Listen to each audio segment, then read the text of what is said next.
This is fan fiction. It has terrible grammar and syntax to it. Just when I had my piece, I muttered, then heard a feminine chuckle. I turned around and stared at the woman in front of me. She looked like a goddess from Greek mythology. I'm sorry, it looks like I disturbed your self-peace. My name is Amaterasu, and you're in the in-between. She informed me that's not possible. My rational self screamed. My mind agreed. You're joking, I agreed.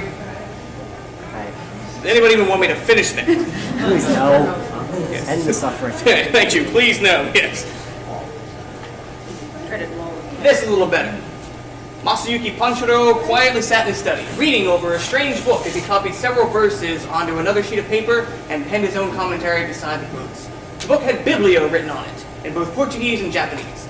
Panchiro was finding the most insightful passages to try to convince the rebellious priest Kasoto to stand down. My lord, Takedono has arrived. A guard announced from outside Panchiro's office. Which one would you rather read? This one. Yeah.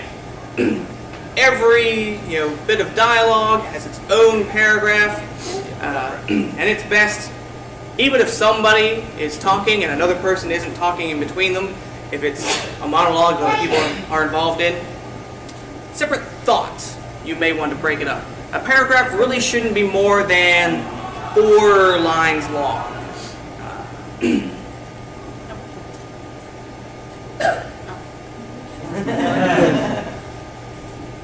Good, sorry. Alright, tense. There are 3 tense.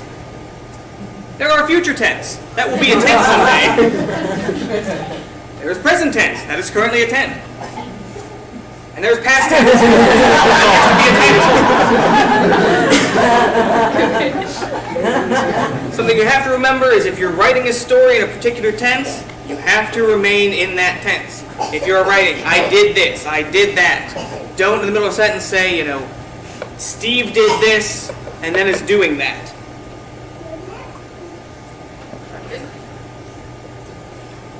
Alright, characters. A good character is someone the reader can sympathize with, understand, support, or hate. Main characters should be likable or at least supportable. If your main character is an anti-hero, you may not like him, you may not be able to see eye to eye with him, you don't agree with what he's doing, but you can understand why he's doing it. And all through the story you can be along with him like,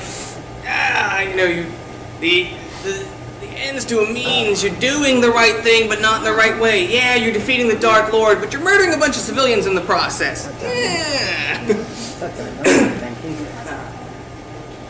The sidekicks can be likable, even more than your hero. It's better for the hero to be likable. If anybody's watched Naruto and doesn't like Naruto, myself, love Shikamaru and all the other characters. That's a case where you like the sidekicks more than you like the main character. That is acceptable. It's not the best thing. If you're going to do that, you want to have a lot of sections where you just have the side characters, or you don't want to have too many spots where it's the main character alone. Broccoli is less whiny. Broccoli is less whiny. Yes. There are 3 types of villains. The villains you hate with a passion. These are Hitler's the world. You hate them. You look at them, what they're doing, you don't agree with it at all. You want the main characters to defeat them. The villains that you can sympathize with but can't support. These are the guys that, alright, I see why you're doing this, but it's not the right thing. Yeah, the Republic, attacked your village and killed your wife, but you shouldn't burn the entire Republic to the ground. Maybe conquer it, change the laws, but don't murder a bunch of other civilians in vengeance. And there's the villains that you don't really give a crap about. Unfortunately, that's the general type of villain you get. These are the guys who are like, I will spread my evil empire of evil all over the place. You don't really care about them generally. On the subject of anti-heroes,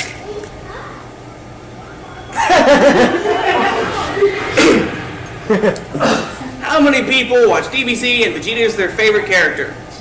The bridge. I prefer Bridge. Exactly. Because when you've got Goku against Vegeta, who do you care more about? The guy that actually has substance. Goku's just like, I want to fight people and eat. Vegeta's like, I kind of want to kill you because of that. My God, Goku's the Fonz.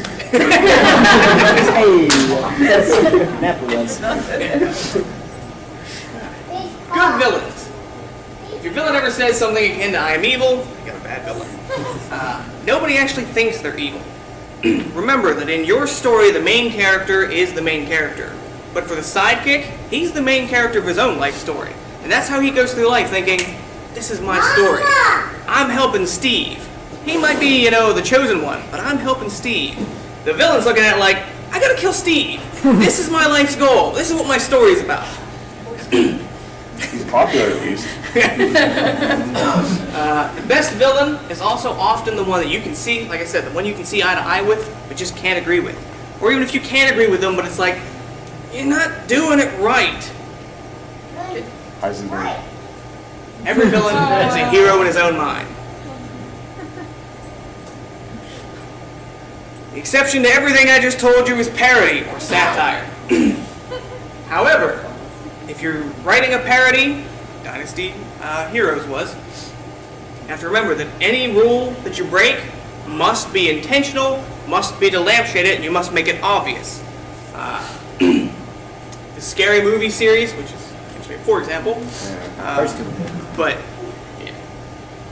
Every trope that they break is because they're breaking that trope. Comedy and parody are not always synonymous. You can make a parody without it being funny. Generally, that is where you get into the realm of satire. Dramatic parody. Yeah, like I said, if you violate a rule and it's not intentional, you're getting into the realm of bad writing, which is what we're here to avoid. Now, a few of my bad examples, just to show you that nobody starts off perfect. Nobody starts off as Stephen King. I'm leaving that one down. This is Good. Alright, when I was 11, I got Shogun Total War. Got me into the samurai kick, so I wrote a story. Yeah, two main characters were Hosokawa Tadawaki, because I even spelled his name wrong when I wrote it, should be Tadaoki, and Torikachiza. It was the story of in 1543 when the Portuguese first bring guns, two factions of a clan. One supports guns, the other doesn't. If you can see how many swords the non-gun guy has, which you really can't, he's got two on each hip, one in each hand, two nodachis on his back, he's got 9 Yotantos here on his shins, the guy with the gun has 3 pistols across his chest, 2 here, because of course they're single-shot rifles and he doesn't have time to reload. It's a really stupid story. Somewhere along the line, a computer crash, I lost it. Oh, boo-hoo! Another one, Simei's Ascension, is the working title. I'm sure it won't be published under that. They are finished but unpublished. However, they started out pretty rough too. It's set in kind of like parallel universe China. However, whenever I was writing it, I hadn't done the research necessary to make a good story. Remember that, the research is important. Whenever I started writing it, I didn't even know much about Chinese culture. I just knew that, Romance of the Three Kingdoms is interesting. I really like this book. I'm going to write a book like it.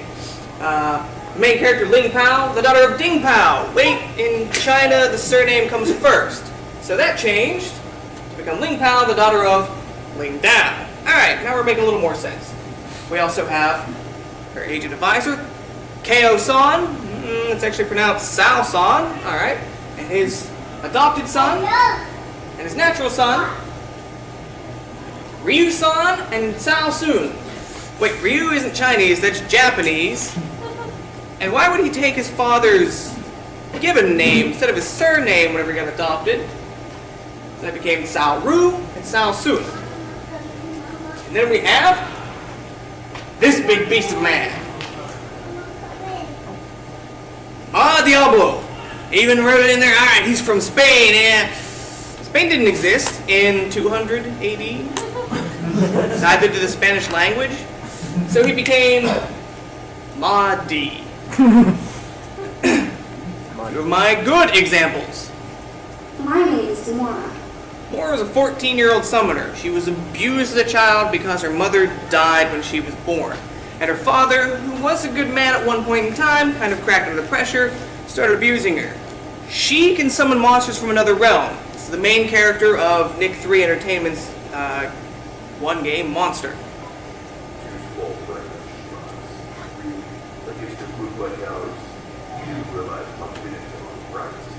That's Tor. She has named everybody, by the way. That's why the Minotaur's name is Whore. He never refers to humans really as humans or people. They're not people to him. They're just shambling husks. Except for Mora. She's kind of like his little sister. I can't wait to see what color his blood is. Chris is a crystal nymph. Chris. She's very supportive of Mora. It's like a little sister to her too, but she's also a little psychopathic. She likes to see people bleed. She's got a fascination with water. It could be dangerous. We can always turn back in. Go home and play in the woods. Trent makes a lot of comments about being in the woods because she's a tree person. She's a dryad, a treant. It's Trent. Why she has a man's name, which is a regular pun in the game. At one point, going to fight the final boss, you go into a castle, and she says, I don't really like stone floors, but I do like the idea of bringing down a stone castle. Your wish is my command. Oh, there I go again. This is how stereotypes are made. When Gene, the Djinn, is introduced in the game, he's released from a lamp. And Mora says, do I get 3 wishes now? He says, that's stupid. That's folk tales. That's not how things happen. The whole game, he is just he is a parody of himself. At one point, they got to get over a castle gate, and he says, wish I had a carpet. I could just fly over it. And Don't patronize me, you ginger midget. I'll end this rampage of yours with a massacre. Nasu, the final boss. Final boss with 8 redheads. Mora is a redhead, if you can't tell because of the lighting. After Mora has laid a swath, you fight the final boss, and he is attempting to stop her. Villain you can really get behind because, well, not really behind, because he's trying to murder a 14-year-old girl with developmental challenges because she was abused as a child. But he's interesting.